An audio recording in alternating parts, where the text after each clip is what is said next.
Welcome di video ke-20. Hari ini gue akan ngebahas preview dan review ya. Jadi kemarin-kemarin gue nggak sempat bikin video. Selain sibuk, gue juga lagi teler banget, sakit. Seperti kalian dengar, suara gue bindeng. Dan sebelumnya gue mau ucapkan Happy New Year untuk kita semua di tahun 2023 ini. Semoga apa yang kalian kerjakan atau kalian tuju bisa tercapai di tahun 2023 ini. Keep focus dan semoga semakin cuan, semakin sukses untuk kita semua. Amin. Dan gue mau mengucapkan terima kasih sebanyak-banyaknya untuk yang sudah subscribe, komen, dan like. Kalau memang kalian suka dengan YouTube channel ini, monggo silakan di subscribe dan di like ataupun komen. Oke, ya kita langsung ke materi. Jadi sebelumnya kan gue bikin preview MU dan Arsenal ya. Jadi dari kemarin itu sebenarnya gue mau bikin reviewnya MU dan Arsenal. Cuman gue akan bahas singkat aja karena memang kemarin gue nggak sempet bikin. Teler banget, lagi nggak enak badan. Jadi Arsenal menang 4-2 lawan Brighton dan MU menang 1-0 lawannya, sebentar gue cek, lawan Wolves. Dan Chelsea 1-1 lawan Nottingham Forest. Ntar malam bakal main lagi Arsenal sama Newcastle, sama MU itu lawan Bournemouth. Oke, nanti pagi ya, jam 2.45 Arsenal sama jam 3 MU. Gue akan mulai dari Chelsea lawan Nottingham Forest dulu.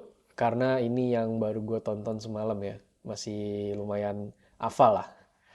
Jadi intinya Nottingham Forest yang dibantai 3-0 atau 3-1 sebelumnya lawan MU. 3-0 ya setahu gue. Seingat gue. Dan Chelsea pas lawan Nottingham Forest ini benar-benar asli kewalahan ya. Kewalahan dalam arti babak pertama itu cuman ada simply ada satu event yaitu golnya Sterling. Dan menurut gue golnya Sterling ini jatuh dari langit ya, dalam arti gue kira itu kena kayak Havertz ya di flick, nggak taunya itu kena dari backnya Nottingham Forest. Gue lupa namanya siapa. Pada intinya ke flick dan kena apa namanya tiang gawang, lalu ada Sterling di situ dan dia cetak gol. Dan nothing spesial di babak pertama dan masuk ke babak kedua ini gue kira Chelsea-nya bakal cetak gol lagi karena memang Nottingham Forest di babak pertama tuh jelek banget ya mainnya. Asli, memang ini tim ya tim acak adut gitu. Maksud gue sama MU bisa dibantai dan kalau nggak salah dia juru kunci ya di Premier League sekarang. Jadi ternyata Chelsea kewalahan di babak kedua, asli banyak banget peluang yang diciptakan sama si Nottingham Forest. Baik dari apa ya, di press maupun counter attack dari Nottingham Forest ini cukup berhasil kalau menurut gue. Jadi intinya gini, Chelsea ini kan biasanya main 3 back ya, atau 4 back. Si Graham Potter masih sering ganti-ganti. Menurut gue 3 back atau 4 back itu nggak jadi masalah. Yang jadi masalah adalah tengahnya. Tengahnya ini seringkali Jorginho atau si Zakaria ya kemarin main. Itu sering banget ninggalin posisinya mereka, posnya mereka yang dimana gampang banget dieksplor sama pemain-pemain Nottingham Forest ketika mereka melakukan counter attack. Itu yang menjadi masalah. Ataupun ketika Cucurella masih lagi naik ke depan, ninggalin posnya, serangan balik dari Nottingham Forest, mestinya kan di cover sama Jorginho ataupun Denis Zakaria. Ini yang nggak ada di situ gitu. Jadi benar-benar si Thiago Silva maupun Koulibaly itu kewalahan ya, mampus-mampusan kemarin tuh. Untung Kepa juga lumayan cukup oke. Kalau Kepa atau Thiago Silva atau Koulibaly kemarin main jelek, itu murni Nottingham Forest bisa ngalahin Chelsea ya menurut gue. Dan dari sisi depan pun kayak Havertz yang bermain 90 menit, ini menurut gue jelek banget ya mainnya. Mason Mount juga jelek banget, Sterling juga jelek banget. I mean yang gak sesuai ekspektasi lah, yang dimana mereka kan pemain-pemain memang yang selalu dimainkan ya sama Tuchel dulu, zamannya Tuchel ataupun Graham Potter. Ini yang dua-duanya, tiga-tiganya benar-benar nggak perform. Si Pulisic juga Ya, Pulisic kerja keras tapi nggak dibantu dengan tiga pemain depan lainnya, ya ini juga susah gitu. Eh, Terjadi pergantian pemain ya, Hakim Ziyech sama si Aubameyang masuk itu lumayan berubah kalau menurut gue. Hakim Ziyech yang bisa melepaskan umpan-umpan akurat, dan Hakim Ziyech ini menurut gue bermain lebih simpel, lebih bisa memberikan umpan ke depan, ada Aubameyang ataupun si Kai Havertz ataupun Pulisic. Jadi untuk gue di pertandingan selanjutnya mereka melawan City, menurut gue Hakim Ziyech layak diberikan kesempatan untuk bermain starter. Sterling bisa dicadangin dulu atau bahkan Mason Mount bisa dicadangin dulu. Kai Havertz menurut gue jadi striker ini kurang efektif ya. Seperti dia di Jerman, mungkin Aubameyang bisa ditaruh di starter. Kalau tidak ada perubahan bermain kayak kemarin, menurut gue Chelsea sih bakal dihabisin sama City ya. Jadi itu Chelsea. Kita lanjut ke Arsenal lawan Brighton. Arsenal bermain seperti biasa, menguasai pertandingan, bermain bagus dan cetak gol, create chances banyak. Babak pertama terutama ya, babak pertama Brighton mainnya jelek ya kalau menurut gue. Jadi jelek dalam arti transisi dari menyerang ke bertahannya jelek banget. Nggak ada yang chase back, pemain-pemain tengahnya hampir sama kayak Chelsea, pada mager semua pemain tengahnya untuk chase back ke belakang. Jadi pemain Arsenal dengan mudahnya menguasai pertandingan di sepertiganya Brighton. Tapi ini berbanding terbalik di babak kedua. Terutama ketika Arsenal sudah apa namanya, sudah unggul 3-1 ya kalau nggak salah ya 3-1. Itu Arsenal bermain agak drop ke belakang. Gue sih cukup apa ya, cukup mengerti taktiknya Arteta ya, dalam arti 3-1, mungkin Arteta mau bermain aman, dan di sisi lain pun si Brighton ini makin ngegas gitu. 3-0 sempat ya apa 3-1 gue lupa. Itu Brighton ngegas dan mungkin Arteta memilih untuk bermain condong ke belakang. Gue coba mengerti itu, karena tidak mau mengambil resiko. Udah menang, apalagi yang harus dicari gitu. Yang penting kan bisa membawa 3 poin penuh biar bisa memaintain posisi antara City. Jadi eh, dengan bermain seperti itu Arsenal, Arteta lebih condong bermain di belakang. Ini Brighton semakin apa ya? Semakin ngegas lah. Jadi semakin leluasa untuk menguasai pertandingan lini tengah terutama. Terjadi gol kedua. Gol pertama ya Brighton cukup keren ya dari pemain pemain Jepang ya kalau nggak salah. Brighton gue lupa. Itu cukup keren, finishingnya bagus. Gol kedua dan hampir 4-3 ya yang dianulir. Golnya siapa gue lupa di menit 80-an. Kalau memang itu gol harusnya bisa seri tuh. Karena moralnya lagi naik ya. Moralnya meningkat karena itu tadi Arsenal bermain lebih condong ke belakang, dikasih ruang, dikasih space, dan Brighton bisa bermain gitu.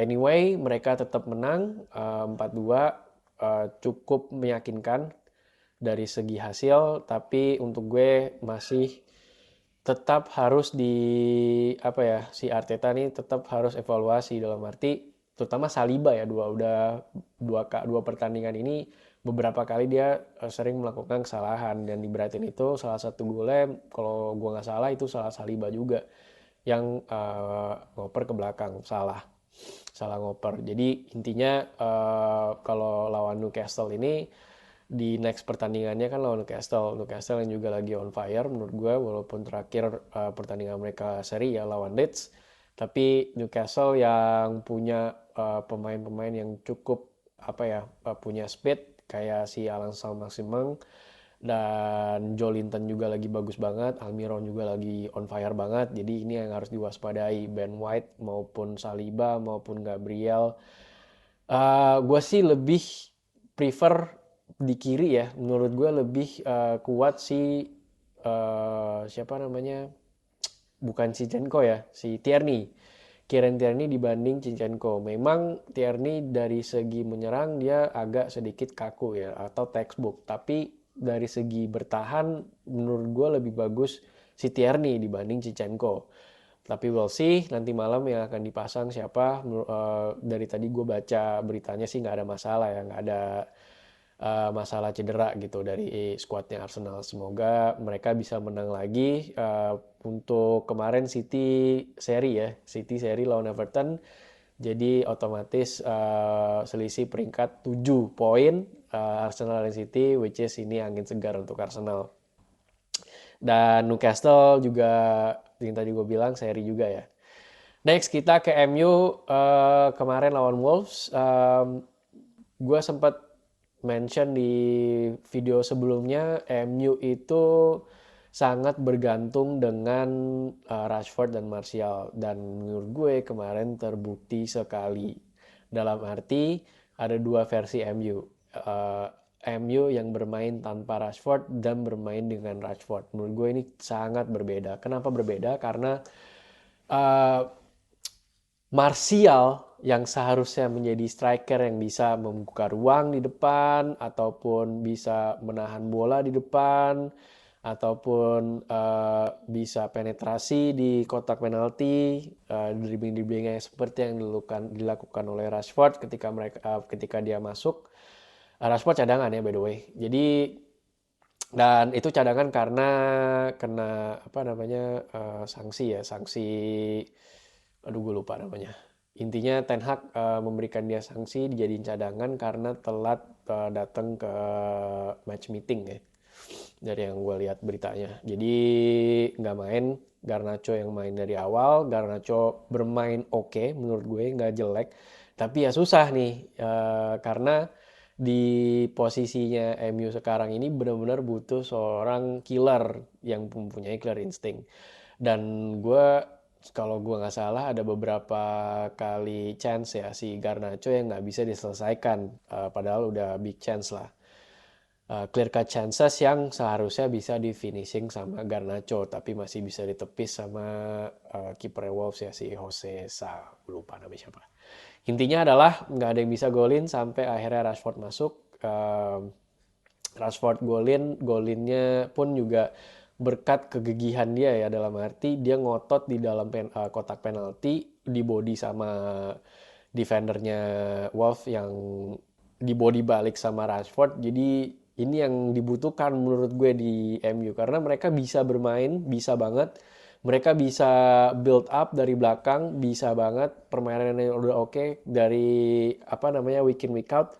Tapi finishing di depannya ini yang bener-bener kacau nih si MU. Jadi dan Martial kemarin main jelek banget ya untuk gue asli. Ya udah gue bilang dari video sebelumnya ya Martial ini susah untuk ngangkat MU untuk bisa masuk ke 4 besar at least. Jadi for sure si Ten Hag ini harus belanja ya, harus cari striker. Dan beruntungnya MU bisa menang 1-0. Wolves juga untuk gue di babak pertama bermain cukup oke ya.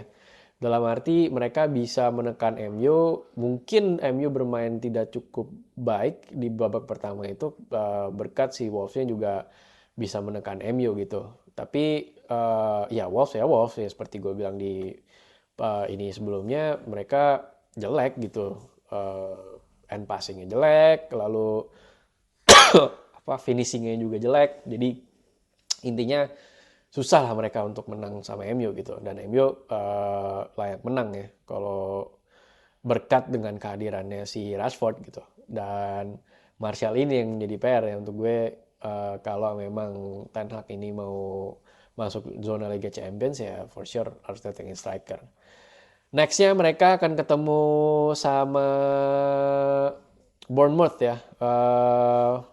Jam 3, jadi setelah Arsenal main 15 menit, MU main lawan Bournemouth. Uh, Seharusnya siapa namanya Rashford bisa main dari awal ya. Seharusnya tidak telat lagi ke match meeting atau apapun, jadi nggak kena sanksi dari Ten Hag. Seharusnya Martial bisa bermain lebih baik lagi, bisa mencetak gol, itu yang terpenting sih untuk gue. Oke. Mungkin dari gue itu dulu. Gue akan bahas Serie A besok. Mungkin gue akan bikin videonya preview pertandingan-pertandingan Serie A. Besok baru mulai setelah pasca Piala Dunia. Ada Milan lawan Salernitana ya kalau nggak salah. Ntar gue cek dulu kompetisi Serie A. Ya, sorry. Milan lawan Salernitana.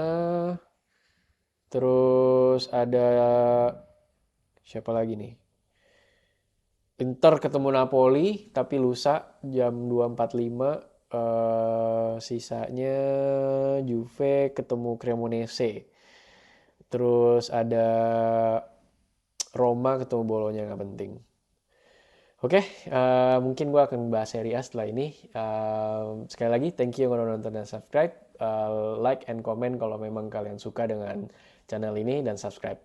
Thank you sekali lagi. Happy New Year. I'll see you in the next video. Thanks.